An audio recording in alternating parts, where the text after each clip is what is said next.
Hello and welcome back to Down the Track. And an exciting series has come to an end. South Africa winning the series 2-1, a remarkable achievement. Congratulations to Dean Elgar and his men. What a performance has been. Not many people gave them a chance against this very strong Indian team. Not only are South Africa have legends retiring, but then during this, just before the series, Nokia got injured. Then Quinton de Kock retired from Test cricket, one of their main batsmen and wicketkeeper. He retired as well. But despite all that, despite all the travesties, they came out fighting and they won the series at the end. And it was a comfortable win on a very tricky pitch to win by 7 wickets. It's very surprising. I felt that 212, yeah, maybe India were 50, 60 runs short, but I thought South Africa might win by 3, 4 wickets to spare, not 7 wickets. And it just goes to show that there's some really good youngsters. There's very talented players. It also goes to show that the bowling in these conditions is exceptional. The height helps, of course, but then you have that accuracy. They learned very fast. They were rusty in the first test match. You have to also understand that the last time they played a test was in June. So it took them a bit of time, but not too much time. After that first test match, they got back onto their feet, and that's it. They got their plans right. They executed their plans. Their tactics were spot on, and they showed a lot of grit and determination. Yes, there was a bit of luck here and there, but they made that luck and also exceptional fielding. They took their catches and they never let India off the hook. I think India were in good positions throughout the series in both the last two test matches as well, but South Africa came back fighting and they won the game to chase and win the series 2 games back to back. That's outstanding because in South Africa, I know that the pitches are very difficult and it doesn't get easier for batting. It's not like in New Zealand. You can see India struggled in the third innings as well, but South Africa, they came out strong. They set the tone. Dean Elgar, their captain, has led the way for them. He's he has a certain authority, a certain style of playing, and the players have actually responded to that and supported him really well. So credit to him, credit to the whole team. Congratulations to them. It's been outstanding for the series win. Keegan Peterson, player of the series. What a player he's looking out, turning out to be. Very talented. Sunil Gavaskar also praised him a lot on commentary and post match. He has all the shots, the back foot punch, the back foot cut as well. Really good. He can play on the leg side, and he's very fluent. That's the thing. It's not just he's scoring the runs; he's scoring them at ease. And I think on different pitches, which are a bit easier, relatively easier to bat on, he'll be even more effective. So really looking forward to Peterson in the future. I think he's a great find for South Africa. Along with him, Bavuma and Elgar showed great determination. Van der Dussen chipped in. And even, when called upon, the bowlers, they all they picked up wickets. They might have had a bad session here and there, but they all picked up wickets. Ravada led the way, and Gidi was crucial. He was used in small stints, but was always effective. Jansen, I think what a series it's been for him. His height, of course, helps him, but he was very accurate and he caused problems for all the Indian batsmen. And Juan Olivier, I think they missed him in that first test match. He was a very excellent backup bowler. After the new ball, he came, he made sure that, he kept things tight and didn't let India off the hook. So a brilliant performance from South Africa. From India side of things, they'll be extremely disappointed. This is an opportunity lost. They have a great test team. I would say a very solid team, especially in away conditions, but the batsmen let them down in this series. Of course, the bowlers also didn't live up to the mark. You would say that they didn't have enough on the road board, runs on the board, but I think on this pitch, they could have made a better fight in both test matches. And they were fighting. In the first innings, you saw how India came back with the ball and they actually took a lead in the test match. So why not in the fourth innings? Why not pick up wickets? I think they tried too much with the ball. They didn't pursue with a consistent length and line, top of off stump around that area. Sometimes they try to go too full, sometimes too short, and all of them got punished. Whether it was Bumrah, whether it was Shami, Thakur, Umesh Yadav, they all got punished. They weren't consistent enough. And you saw yesterday, even today, the pitch was doing bits. Like, the ball was moving around. It was not easy to bat on, but they were not consistent enough, and too many freebies for the South African batsmen, buys as well, no ball. So India weren't disciplined with the ball. You can credit them for their past bowling performances, but in this series, they were not up to the mark. Of course, there was also talk about the height difference. South Africa had the height, but you saw in the first test match, the Indian bowlers were so good, but I think they just could not remain consistent. The batsmen have let them down. Apart from that, KL Rahul and Rishabh Pant 100, the rest of the batsmen could not contribute consistently. Pujara and Rahane had a couple of cameos, but nothing to real effect. They had a 50 or two, but nothing that really changed the game for India. And these are experienced batsmen in these conditions. They're getting outplayed by youngsters. There's something that they will have to look back upon and reflect. India, the team management has to reflect how long of a rope can you give. Rahul Dravid had insisted in his press conference when he was made coach that, I want to give a longer rope to the players and make sure that, they're backed, and even if they don't perform well, they continue to play because they have the talent and the belief. But how long can you do that, right? It's been a few series now. Even in home conditions, these two batsmen have not really performed, Rahane and Pujara. So how long can you do that before dropping them? So that's a big question that India will have to answer.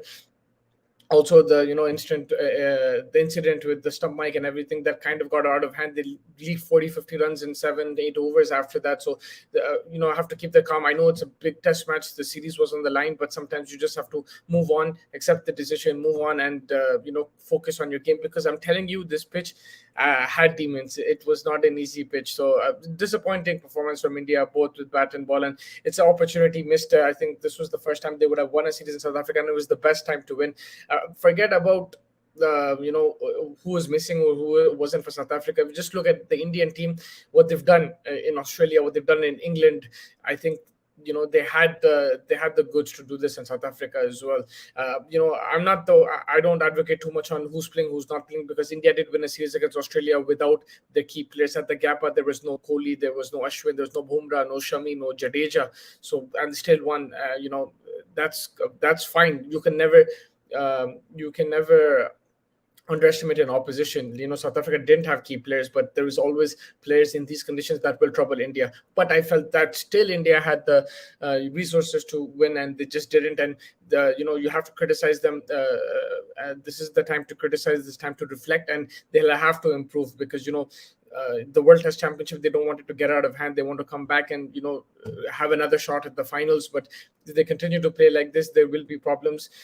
There might be a transition now as well, from experience to more younger players.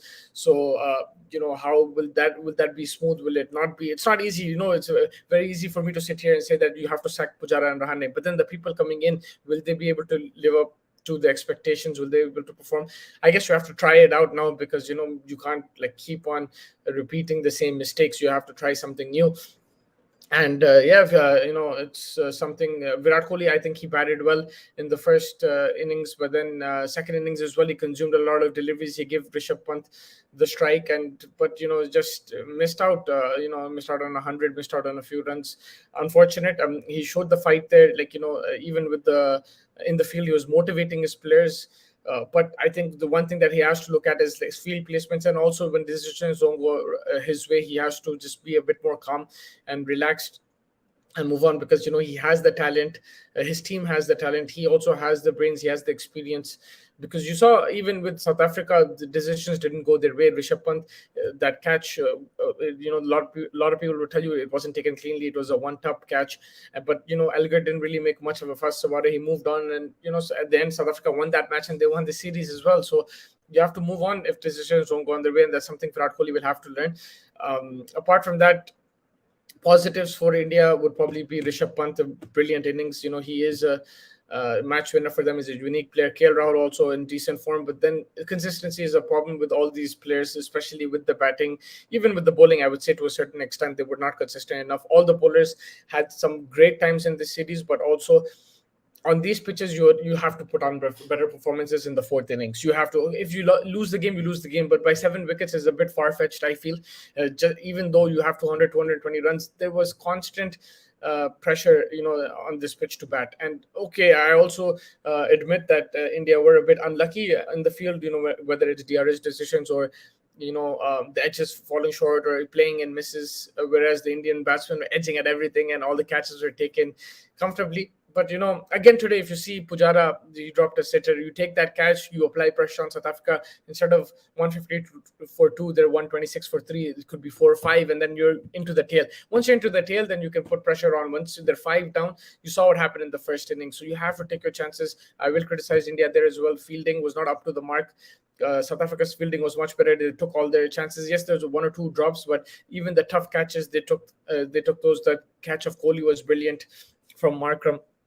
So you have to be more disciplined, I feel, in the field, with South Africa, where I felt, yeah, overall a great performance by the Proteas. It's a huge series win, massive in their in the context of South African cricket, because they were in trouble, a lot of players leaving, a lot of players retiring, and but these guys stuck together really well, led by Dean Elgar. I have to appreciate him, the way he's captained the side. He's shown that fighting spirit, and he's won a series against a big team. So massive congratulations to them, and all the best to them in the future.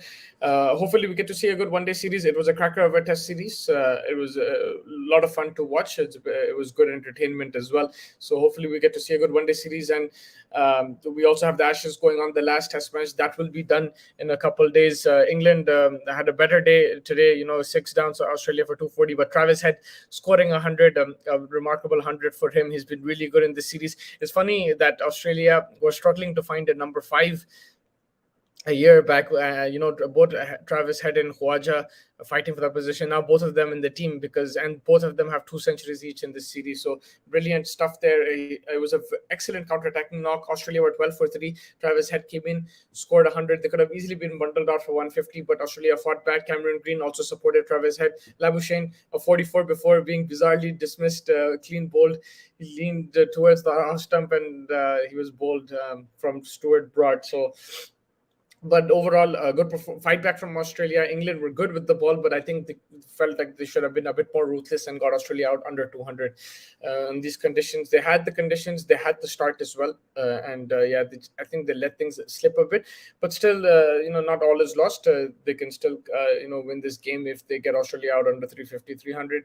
And bat well. Batting has been England's issue. They haven't crossed 300, in this series, so that's been an issue for them. So all to play for in this Test match, even though that series is wrapped as well. And then we have the Under-19 World Cup starting today as well. Australia taking on West Indies in the first game. It's going to be a fun World Cup. We'll see the next generation taking on the world, and let's see how that goes. Hopefully, we get to see some talented youngsters who in 5-10 years time will be dominating the senior cricket level as well, international cricket. So let's see how it goes. Thank you so much for joining me. Make sure you like and subscribe to our channel. The test series is over, but we still have plenty of cricket to look forward to. So make sure you like and subscribe. Thank you so much.